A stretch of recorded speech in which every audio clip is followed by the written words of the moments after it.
सवाल समय, समय सीमा और जवाबदेही का है, जिसका निर्वहन पदों पर बैठे हुए लोगों के द्वारा किया जाना चाहिए।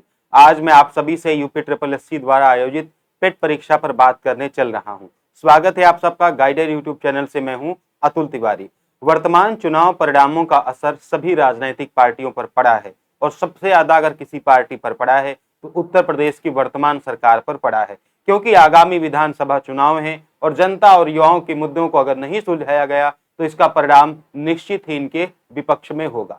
साथियों, फिलहाल यूपी ट्रिपल एससी पेट पर अगर हम बात करें, पेट उत्तर प्रदेश की एक ऐसी परीक्षा है जिसको प्रारंभिक परीक्षा के तौर पर मान सकते हैं और जितनी भी भर्तियों की मुख्य परीक्षा होती है उसमें बैठने के लिए आपको पेट परीक्षा में बैठना होता है। यानी उत्तर प्रदेश की सभी ग्रुप सी की भर्तियों में अगर आप उसकी मुख्य परीक्षा में बैठना चाहते हैं तो आपको पेट परीक्षा देना ही पड़ेगा।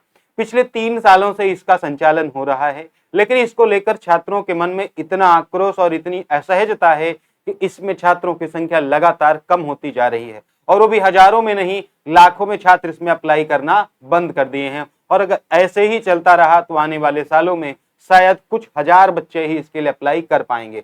मैं आज आपसे उन सुधारों की बात कर रहा हूं जो इस वक्त आयोग में हो सकते हैं या मुख्यमंत्री जी इस समय जो निर्णय ले सकते हैं। साथियों, फिलहाल आयोग में यह चर्चा चली है कि क्या पेट परीक्षा को चालू रखना चाहिए या इसको बंद करना चाहिए। मैंने आप में से बहुत सारे लोगों के से पूछा, आपकी राय भी पूछी। मैं अपना व्यक्तिगत मत भी यहाँ पर बताता हूँ और आपके छात्रों की कुछ मांगे बताता हूँ जो इस परीक्षा से संबंधित हैं। और मैं इसको इसलिए बता रहा हूँ कि कल को जब हम कभी भी अपनी मांगों को लेकर ट्विटर कैंपेन करें या हम सचिव जी से कभी भी कोई प्रार्थना करें, कोई निवेदन करें, तो हम एकजुट होकर, एक मत होकर, एक ही बात पर सभी लोग मतलब अपनी बात रखें। साथियों, मेरे मत से और तमाम छात्रों के से जो मैंने बात की है उनके हिसाब से सवाल पहला यही था कि क्या पेट परीक्षा बंद हो जानी चाहिए। यूपी ट्रिपल एससी द्वारा आयोजित जो परीक्षा है पेट परीक्षा, क्या ये बंद होनी चाहिए? तो छात्रों का भी यही मत है, बहुत सारे छात्रों का, और मेरा भी यही मत है। साथियों, ये परीक्षा बंद नहीं होनी चाहिए, ये गलत है। अब वो क्यों गलत है उसको आपको समझना होगा। पेट परीक्षा एक प्रारंभिक परीक्षा की तरह है और ये छात्रों को एलिमिनेट करने का एक तरीका है। उनको मुख्य परीक्षा के लिए शॉर्टलिस्ट करने का एक तरीका है। समस्या पेट परीक्षा के होने में नहीं है साथियों, मैं पूरे यकीन से कहता हूं।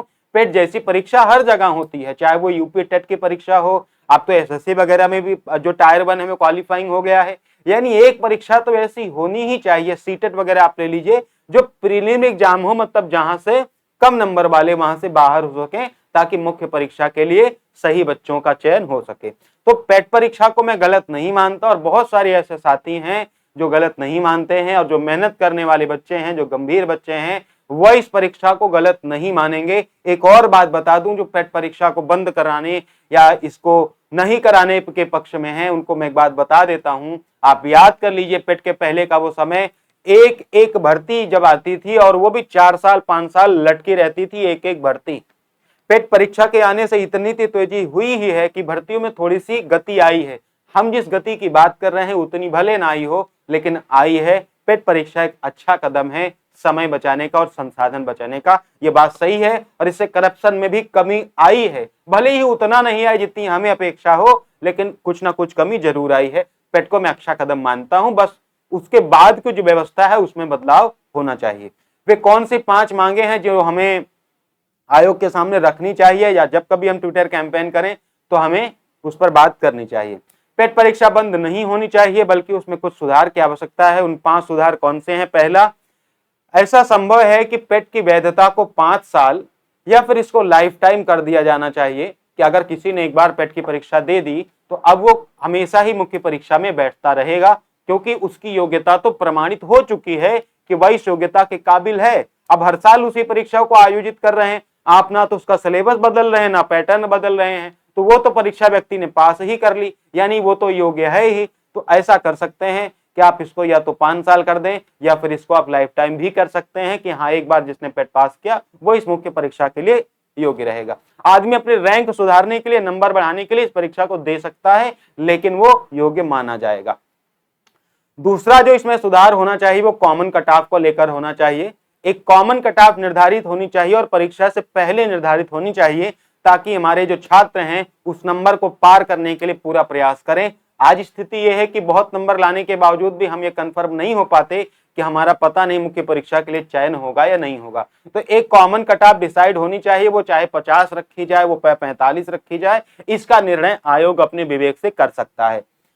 तीसरी बात है कि कॉमन कट ऑफ के ऊपर सभी छात्रों को मुख्य परीक्षा में बैठने का मौका दिया जाए, और अगर भर्ती किसी विशेष योग्यता है कि तो वहां पर कट ऑफ में बदलाव किया जा सकता है। ये तीसरी हमारी मांगे हैं। चौथी मांग है कि भर्तियों का कैलेंडर जारी हो कि कौन सी भर्ती कब होगी, और उनकी समय सीमा भी तय हो कि इस भर्ती को इतने दिन में पूरा करना है। सबसे जरूरी है उसकी समय सीमा निर्धारित हो और कैलेंडर जारी हो, ताकि छात्रों को तैयारी करने में आसानी हो और उनका परिणाम भी समय से उनके हाथों में आ जाए। ये कोई इतनी बड़ी बात नहीं है जो नहीं की जा सकती है। बड़े बड़े बोर्ड इसको कर रहे हैं, अधीनस्थ सेवा चयन आयोग भी इसको कर सकता है। पांचवी हमारी मांग है कि भर्तियों को भ्रष्टाचार और पेपर लीक शून्य किया जाए, यानी भ्रष्टाचार और पेपर लीक की घटनाओं को बिल्कुल शून्य पर लाने के लिए बड़े और कड़े कदम उठाए जाने चाहिए। तो मेरे हिसाब से पेट परीक्षा की ये 5 मांगे पेट परीक्षा और यूपीट्रिपलएससी की पूरी प्रक्रिया को बहुत ही समृद्ध बना देंगी और तमाम शिकायतें दूर हो जाएंगी। जब भी कभी मौका मिलेगा हम इस पर बात करेंगे, अपनी मांगे रखेंगे, चाहे वो ट्विटर कैंपेन हो, चाहे वो हमारी मांगों को मतलब सचिव के सामने रखने की बात हो। आप इस टेलीग्राम चैनल से ज्वाइन हो सकते हैं, गाइडर अतुल सर्च करेंगे टेलीग्राम में, आपको वहां पे मिल जाएगा, है ना। बाकी साथियों एक बात और आपको मैं बता देता हूं, कुछ मीटिंग्स होनी है आज शाम को जो है, और इस मीटिंग में ये निर्णय लिया जाना है कि पेट परीक्षा को चालू रखा जाए या बंद किया जाए। चालू रखें या बंद करें वो उनका निर्णय होता है, लेकिन अगर चालू रखते हैं तो हमें अपनी इन मांगों को तत्काल प्रभाव से आयोग तक या मुख्यमंत्री तक पहुंचानी चाहिए, ताकि ये जो सुधार हैं ये हो सके, क्योंकि ये बहुत जरूरी कदम है। तो उम्मीद करता हूं कि आपको ये बातें समझ में आई होंगी, और जो गंभीर छात्र हैं उसकी गंभीरता को भी समझ रहे होंगे। ये सुधार हमारी परीक्षा प्रणाली हमारी भविष्य के लिए बहुत जरूरी है, और मैं ये चाहता हूं कि जब कभी कोई बात उठे हम एक मत होकर एक विचार पर अपनी बात सचिव या आयोग से करें या मुख्यमंत्री जी से करें। निश्चित रूप से हम इसमें सफल हो रहे होंगे, क्योंकि यही समय है जब हम अपनी मांगों को सही तरीके से रख सकते हैं। गाइडर यूट्यूब चैनल आपके साथ रहेगा, जब भी आवश्यकता रहेगी हम आपके साथ रहेंगे हर तरह से। सभी का शुक्रिया। आप अपनी राय भी कमेंट बॉक्स में हमें बता सकते हैं।